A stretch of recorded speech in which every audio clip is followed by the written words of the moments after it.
کہ اولیاء کرام کا فیضان ہی ہے، اللہ کے دوستوں کا فیضان ہی ہے کہ آج ہمارے درمیان یہ دین، یہ اسلام قائم ہے۔ اگر ہم غور کریں تو مکمل جو حقیقی دین ہے وہ اللہ تبارک و تعالیٰ کے دوستوں سے ہی قائم ہے۔ جیسے ہم نمازیں پڑھ رہے ہیں، فجر کی نماز، ظہر کی نماز، عصر کی نماز، مغرب کی نماز، عشاء کی نماز، ان نمازوں کے متعلق شرح معانی الاثار میں ایک روایت موجود ہے۔ فجر کی نماز سب سے پہلے حضرت آدم علیہ السلام نے ادا فرمائی، چونکہ وہ جنت سے اتارے گئے تھے، جنت میں انہوں نے اندھیرا تاریکی نہیں دیکھی تھی۔ جب وہ دنیا میں آئے اور جب اندھیرا دیکھا تو خوف زدہ ہو گئے۔ جب یہ اندھیرا چھٹ گیا اور اجالا ہوا، سورج کی خوف جو پھوٹی ہوئی آپ نے نظر دیکھی، تو اللہ کے حکم 2 رکعت نماز آپ نے ادا فرمائی شکرانے کے طور پہ۔ تو بتلایا جاتا ہے کہ وہ جو فجر کی صبح صادق کے وقت 2 رکعت جو آپ نے ادا فرمائی تھی، وہ امت مصطفیٰ کے لیے نماز فجر کے 2 رکعت فرض بنا دی ہے۔ اسی طرح حضرت اسحاق علیہ السلام کے متعلق فدیے کا حکم ہوا، تو حضرت ابراہیم علیہ السلام نے ظہر کے وقت میں بالکل سورج زوال کے بعد جب روشن تھا تو آپ نے 4 رکعت نماز شکرانے کے طور پہ رب کے حضور ادا کی، تو اللہ تعالیٰ نے امت مصطفیٰ کے لیے وہ ظہر کی نماز بنا دی۔ حضرت عزیر علیہ السلام 100 سال بعد بیدار کیے گئے، ان کا معجزہ تفصیل کے ساتھ قرآن پاک میں موجود ہے۔ 100 سال بعد جب وہ بیدار ہوئے تو ان سے پوچھا گیا، اے عزیر تم کتنا سوئے رہے؟ تو انہوں نے کہا کہ میں دن کا کچھ حصہ سوتا رہا۔ پھر آپ نے جب دیکھا تو سورج بلندی پر بالکل چڑھنے کے قریب یعنی اترنے کے قریب تھا، مکمل طور پہ چڑھ چکا تھا، تو آپ نے اس کے حصے کو دیکھ کر آپ نے فرمایا کہ میں دن کا آدھا حصہ یا اس سے زیادہ سوتا رہا۔ تو یہ جو بیدار ہوئے اور اس پر جو آپ پر جو چونکہ 100 سال تک آپ سوتے رہے اور اللہ تعالیٰ نے جب آپ پر یہ معجزہ ظاہر فرمایا کہ ہم نے تمہیں 100 سال کی نیند کے بعد جگایا ہے، تو آپ نے اللہ کے حضور 4 رکعت نماز ادا کی تھی، وہ عصر کا وقت تھا۔ اللہ تعالیٰ نے امت مصطفیٰ کے لیے نماز عصر بنائی۔ حضرت داؤد علیہ السلام مغفرت کی خاطر 4 رکعت کی نیت سے آپ نے نماز شروع کی تھی، لیکن بھولے سے 3 رکعت پر سلام پھیر دیے۔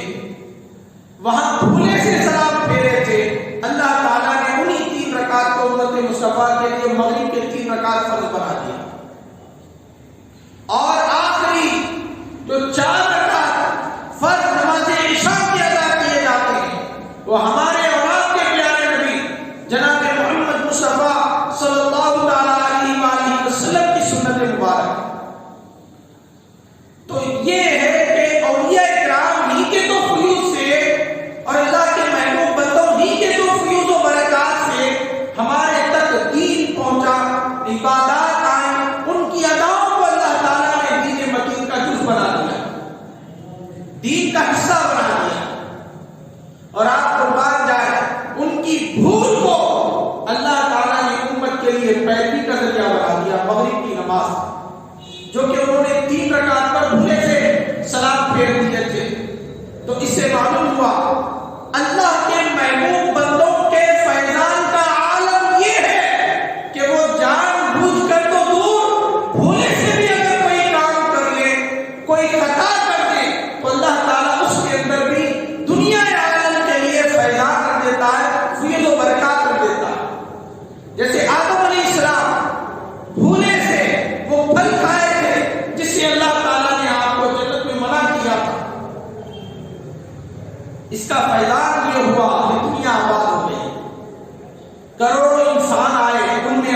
کرام آئے، اولیاء کرام آئے، اللہ کا دین آیا، اللہ کا حکم آیا، اور انسان جس کو اللہ تعالیٰ نے اپنا خلیفہ بنایا، اس نے اپنی خلافت کے جوہر زمین پر دکھائے، اور سب سے بڑھ کر اس سرزمین پر، اس روئے زمین پر اللہ کے حبیب تاجدار کائنات شفیع المذنبین حبیب کبریا محمد عربی روح اللہ صلی اللہ تعالیٰ علیہ وسلم جب بکر ہوئے، حضور کا میلاد ہوا، وہ ایک پھل کی بدولت۔ تو آپ دیکھیں خطا تھی ان سے، لیکن اللہ تعالیٰ نے اس کو فیضان بنا دیا۔ یہی تو اللہ کے ولیوں کا فیضان ہے، اللہ کے دوستوں کا فیضان ہے، اور کیا، اور نہیں تو کیا ہے۔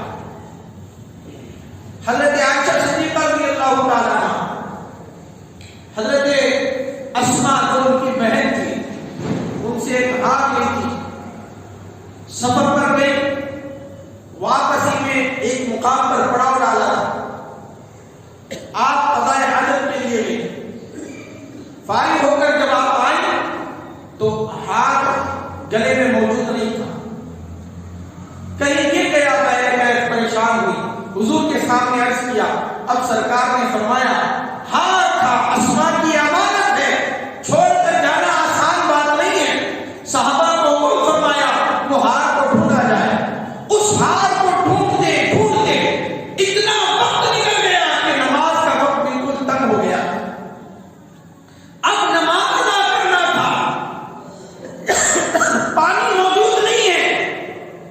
ہونا تو یہ چاہیے کہ حضرت عائشہ رضی اللہ تعالیٰ عنہ پر عتاب ہو، جلال ہو کہ عائشہ تمہاری ایک غلطی کے ہار گما دیے، اس غلطی کی بنیاد پر آج مسلمانوں کے لیے نماز تنگ ہو گئی ہے، وضو نہیں کریں گے تو نماز کیسے پڑھیں گے؟ اللہ تعالیٰ نے قرآن پاک کا نزول فرمایا کہ اگر تمہارے پاس پانی میسر نہیں ہے اور تم نماز پڑھنا چاہتے ہو تو تیمم کر کے نماز ادا کرو، تیمم کر کے نماز ادا کرو۔ ایک صحابی رسول نے چیخ کے کہا اے عائشہ تیری کیا شان ہے، خطا ہوئے تجھ سے، اللہ نے مسلمانوں کے لیے تیمم کا قانون عطا فرما دیا، تیمم کی نعمت عطا فرما دی۔ آج جتنے مسلمان قیامت تک تیمم کریں گے وہ حضرت عائشہ رضی اللہ تعالیٰ عنہ کا فیضان ہے، یہ اس سے بڑا فیضان ہے، یہی تو حقیقی فیضان ہے اللہ کے دوستوں کا، اور نہیں تو کیا۔ سحری ہم کرتے ہیں، یہ سحری کیا قانون اللہ تعالیٰ نے کس کے لیے نازل فرمایا تھا؟ حقیقت میں ابتداء اسلام میں سحری کا کوئی رواج نہیں تھا، آدمی آتا مغرب کے بعد، افطار کے بعد جب بھی وہ سو جائے تو اس کا روزہ شروع، اب بیدار ہونے کے بعد اس کو کھانے پینے کی اجازت نہیں تھی۔ ایک صحابی رسول تھکے ماندے گھر پہنچے، تھکے ہوئے تھے، بیوی نے کہا کہ ٹھیک ہے آپ کے لیے افطاری لے کر آتی ہوں، آپ تھوڑا صبر کر لیں۔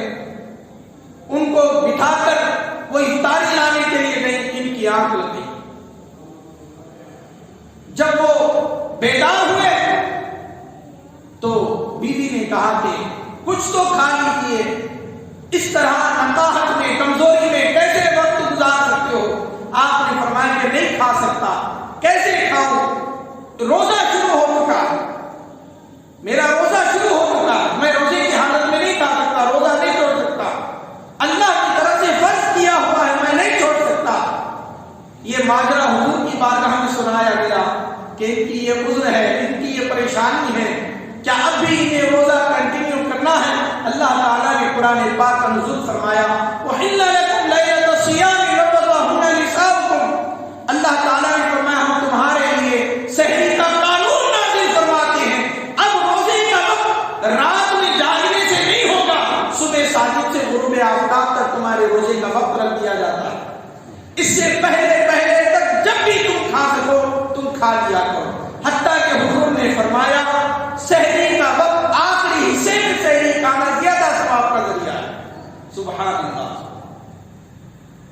ہونا تو یہ چاہیے تھا کہ رات کے ابتدائی حصے میں سحری کرنا زیادہ افضل، عقل تو یہ کہتی ہے، کیونکہ جب سحری کا قانون نہیں تھا، سحری کا جو حکم آیا وہ اللہ تعالیٰ نے آسانی دینے کے فرمایا تھا آسان کام میں زیادہ ثواب رکھا اور مشکل کام میں زیادہ ثواب نہیں رکھا.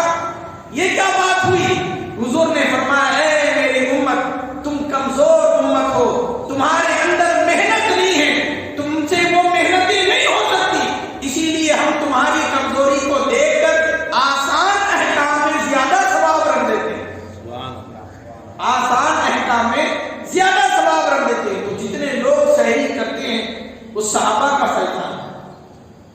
اس طرح بے شمار مثالیں ہمیں ملتی ہیں کہ اللہ کے دوستوں کے فیضان سے دین میں کیسا قیام ہے. اس کی ایک بہت بڑی مثال میں آپ کو عرض کروں. اولیاء کا فیضان بھی سمجھ میں آئے گا, دین کی حقیقت بھی سمجھ میں آئے گی, اور انشاءاللہ تعالی بہت ساری پیاری پیاری باتیں آپ کو معلوم ہوگی. درود پاک پڑھیں. اللہم صلی علی سیدنا و مولانا محمد وعلی آلہ وصحبہ فضل صلواتک وعدد معلوماتک وبارک وسلم صلی اللہ علیہ وسلم.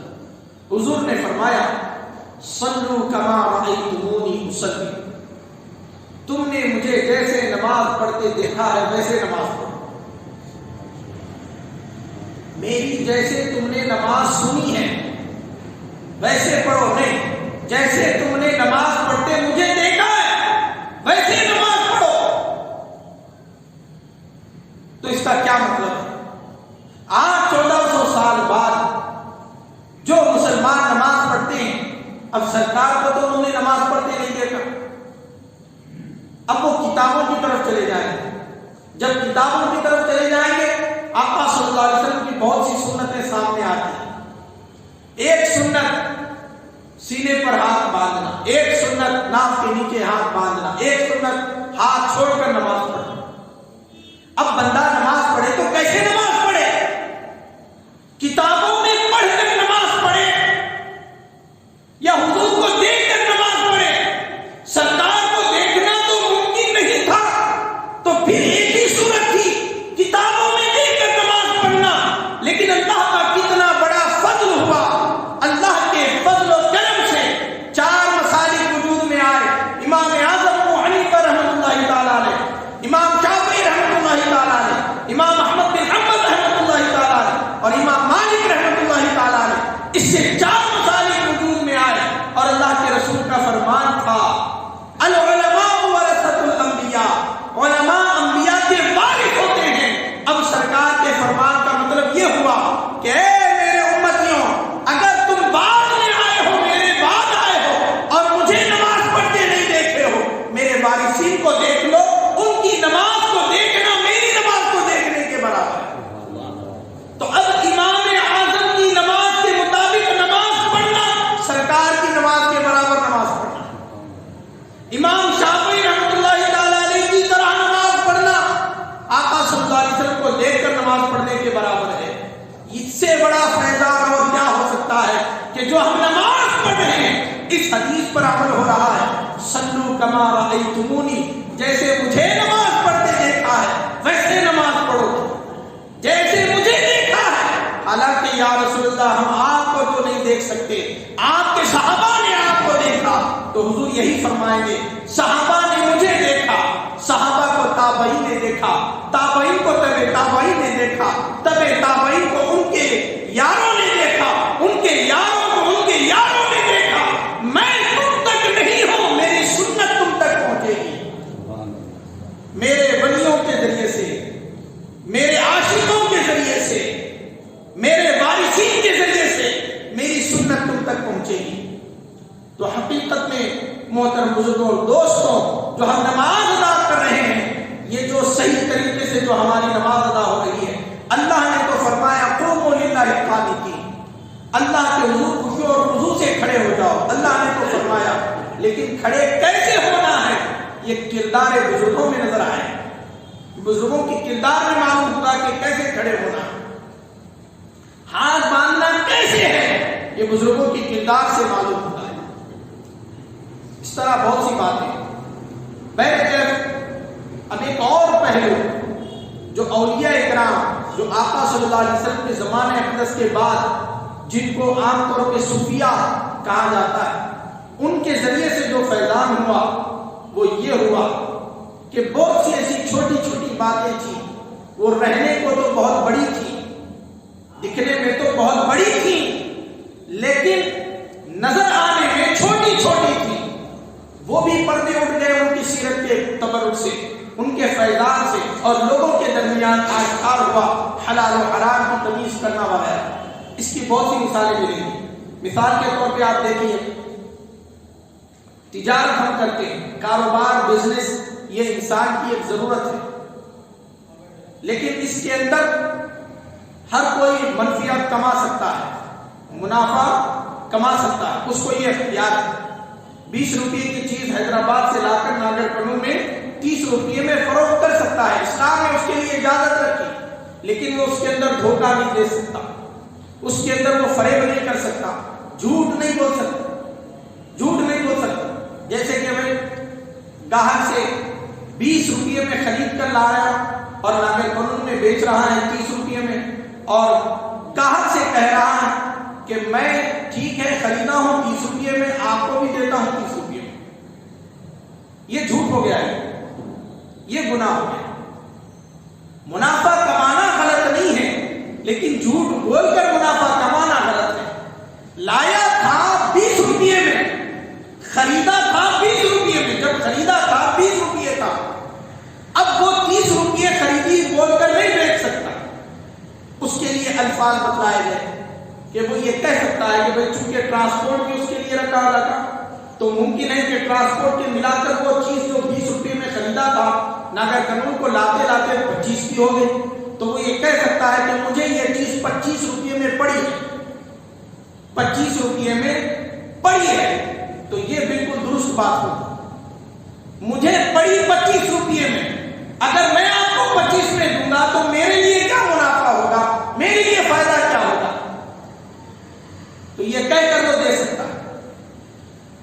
یہ کاروبار کے اندر گٹمٹ نہ کرنا، گڑبڑ نہ کرنا، خاص طور پہ جو چیز بیچ رہے ہیں اس کے عیبوں کو چھپانے کی کوشش کرنا، اس کی دین میں اجازت نہیں دی۔ یہ فیضان کہاں سے ملا؟ یاد رکھ لیں، یہ فیضان براہ راست تاجدار کائنات صلی اللہ علیہ وسلم سے نصیب ہوا ہے۔ حضرت بی بی خدیجہ کبریٰ رضی اللہ تعالیٰ عنہا جب نکاح نہیں ہوا تھا ان کا بھی حضور سے، حضور پاک صلی اللہ علیہ وسلم ان کا مال لے کر ملک شام تشریف لے گئے بیچنے کے لیے۔ حضرت بی بی خدیجہ کبریٰ کا غلام ساتھ میں تھا سرکار کے۔ جب وہ کاروبار ہوا، وہ تجارتی قافلہ گیا اور واپس آئے سفر سے، حضرت خدیجہ نے اپنے غلام سے پوچھا تم نے انہیں کیسے پایا؟ ابھی نہیں پتا کہ سرکار رسول ہے، ابھی حضور نے اعلان نبوت نہیں فرمایا تھا، ابھی نکاح بھی نہیں ہوا تھا۔ پوچھا کیسے پایا؟ غلام نے کہا کیا بتاؤں، ان سے بڑا عجیب و غریب کاروباری میں نے دیکھا نہیں، ان سے بڑا عجیب و غریب کسی کو نہیں دیکھا۔ وہ کیا عجیب بات تھی؟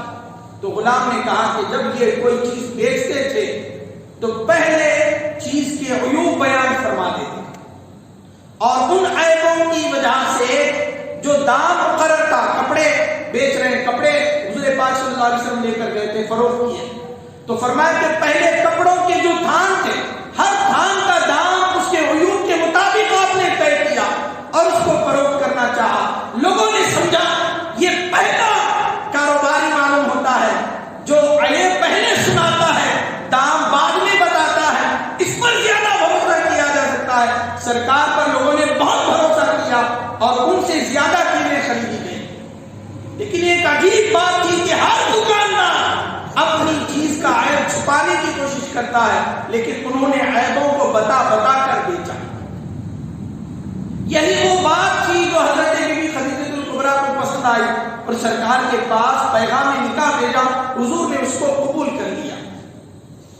تو محترم بزرگوں اور دوستوں، اس طرح صحابہ کی سیرت میں، اولیاء کی سیرت میں، انبیاء کی سیرت میں، تجارت کے بے شمار مسائل میں ہمیں فیوز و برکات معلوم ہوتے ہیں۔ کھانے پینے کے معاملے جیسے حضرت ابراہیم بن ادہم رضی اللہ تعالیٰ، بڑے صوفی زمانہ بزرگ، آج تقریباً جو سلاسل میں جو تعلیمات ہیں ان تعلیمات میں کوئی حضرت ابراہیم بن ادہم کو نظر انداز نہیں کرتا، حتیٰ کہ جنید بغدادی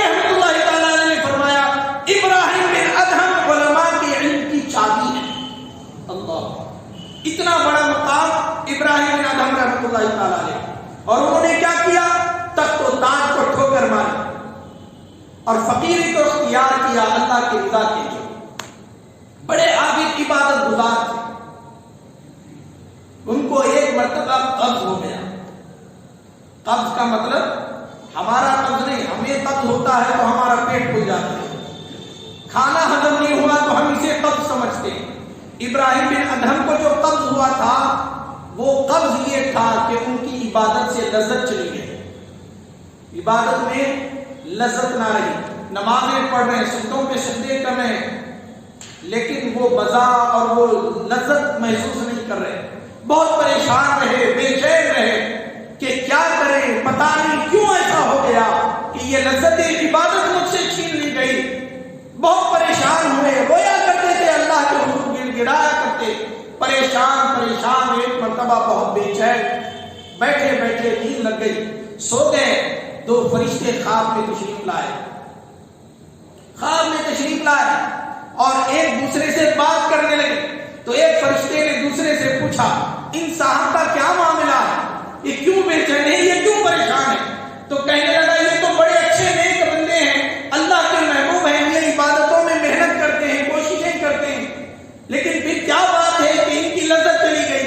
تو دوسرے فرشتے نے جواب دیا کہ بات یہ ہے کہ یہ کچھ کھجوریں خریدنے کے لیے دکان پر گئے تھے. دکاندار جب کھجوریں تولا اور ان کو دے رہا تھا تو کچھ کھجوریں زمین پر گر گئی، نیچے گر گئی، اور یہ ان کھجوروں کو اٹھا کر ڈال لیے اپنی سمجھ کر. لیکن حقیقت میں اس میں ایک کھجور وہ تھی جو تول میں نہیں آئی تھی، وہ دکاندار کی کھجور تھی. وہ اس میں انہوں نے اپنی سمجھ کر کھا لیا. کھجوریں لا کر جو کھائے تھے اس میں ایک کھجور دکاندار کی کھجور تھی جس کی قیمت انہوں نے ادا نہیں کی تھی. اللہ اکبر اللہ. آج ہم غور کریں کتنی دکانیں جاتے ہیں، سیدھا لینا منہ میں ڈال لینا، بس بعد میں دام پوچھنا. ایسی عادت بن گئی. اللہ ہمیں اصلاح کی توفیق عطا فرمائے. یہ بزرگوں کی کردار سے یہ پردے اٹھتے ہیں. چھوٹی چھوٹی چیزیں دکھنے میں چھوٹی ہیں لیکن حقیقت میں بہت بڑی ہو جاتی ہے. حضرت ابراہیم بن ادہم کو پتا جیسے ہی چلا خواب میں کہ وہ ایک کھجور جو انہوں نے کھا لی تھی اس کا یہ بدلہ ہے کہ لذت عبادت ختم ہو گئی. فوری بیدار ہوئے، دوڑے پہنچے دکان کے پاس اور دکاندار سے کہا، میاں فلاں موقع پر آیا تھا، تجھ سے کھجوریں لیا تھا، لیکن ایک کھجور کی قیمت نہیں دی تھی جس کا خمیازہ اب تک بھگت رہا ہوں، اس کے یہ پیسے لے لے. دکاندار نے کہا، حضور آپ پر تو پوری دکان قربان ہے، ایک کھجور کی قیمت کیا لوں؟ آپ نے فرمایا، تیرا ایک کھجور ہضم نہیں ہو رہا، پوری دکان کا بوجھ کہاں سے اٹھا؟ خدا کے لیے یا تو مجھے معاف کر دے یا نہیں تو وہ ایک کھجور کی قیمت لے لے. آپ نے ارشاد فرمایا. تو پھر دکاندار نے، واللہ عالم آگے واقعہ موجود نہیں ہے کہ یا تو اس کی قیمت لی یا تو معاف کر دیا.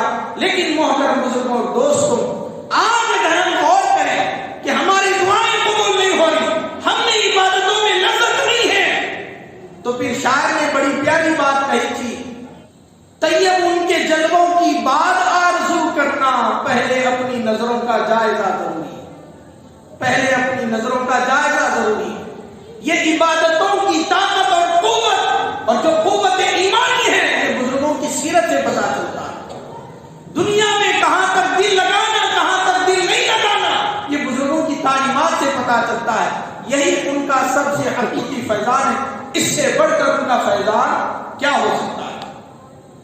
اور بھی بہت سے حضرت فرید الدین عطار رحمۃ اللہ تعالیٰ، ان کے واقعے پر آج کی گفتگو مکمل کر دیتا ہوں اختصار کے ساتھ کہ آپ کی عطر کی دکان تھی، عطر کی بڑی بڑی بوتلیں، اور لوگ اچھی تعداد میں ان کے پاس آتے، خریدنے کے لیے آتے. لوگوں کا ایک ہجوم ہوتا اور وہ بہت مصروف تھے اپنے کاروبار میں. ایک خوبصورت دیندار اجنبی شخص ان کی دکان پر آیا، ایک طرف بوتلوں کو دیکھا، ان کی مصروفیت کو دیکھا اور کہا، فرید الدین تیری روح تو اٹکتے اٹکتے نکلے گی. اللہ، تیری روح تو اٹکتے اٹکتے نکلے گی. انہوں نے کہا کہ میری روح کیوں اٹکتے اٹکتے نکلے گی، یہ میں نے کیا کر دیا؟ کہا کہ تیری روح ان بوتلوں میں پھنسی ہوئی ہے، اس دکان گفتگان میں جمی ہوگی. جب تیری روح کا وقت آئے گا ظاہر سی بات ہے آہستہ آہستہ تڑپ تڑپ کر نکلے گی. دوسرے بھی ہنسنے لگے ان کی بات پر. حضرت فرید الدین کو بھی سمجھ میں نہیں آیا.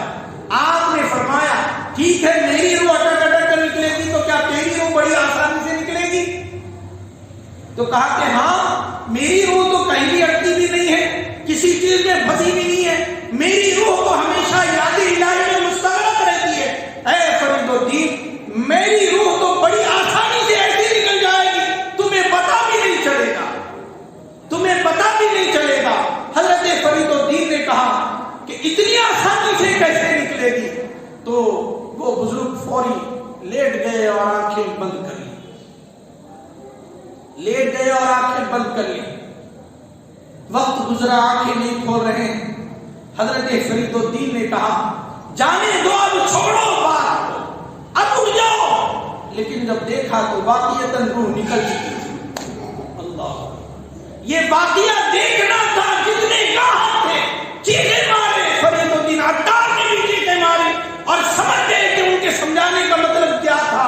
آپ یاد الہی میں وہاں سے مستغرق ہو گئے.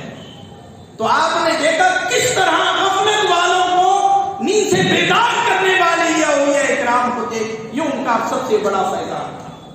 اللہ تعالیٰ سے دعا ہے کہ پروردگار عالم ہم سب کو اولیاء اکرام کے فیوز و برکات سے سرفراز فرمائے. ہمارے احوال پر, ہمارے حالات پر رحم فرما, کرم فرما. مولا ہمیں دنیا داری سے نکال کر مولا دینداری میں ہمارے دل کو مائل کر دے. پروردگار ہمیں دولت کا لالچی نہ بنا, حوث کا لالچی نہ بنا, شہرت کا لالچی نہ بنا. مولا ہمیں اخلاص کی زندگی عطا فرما. مولا ہماری نمازوں میں خشوع اور خضوع عطا فرما. مولا جو ذکر پاک تیرے ولیوں کا کیا گیا مولا, ان کا تذکرہ سنا گیا مولا, اس ذکر پاک کے تصدق سے پروردگار ہمارے معاشرے کو دیندار معاشرہ بننے کی توفیق عطا فرما. ان تمام دعاؤں کو پاک صلی اللہ علیہ وسلم کے واسطے وسیلے سے قبول فرما. صلی اللہ تعالی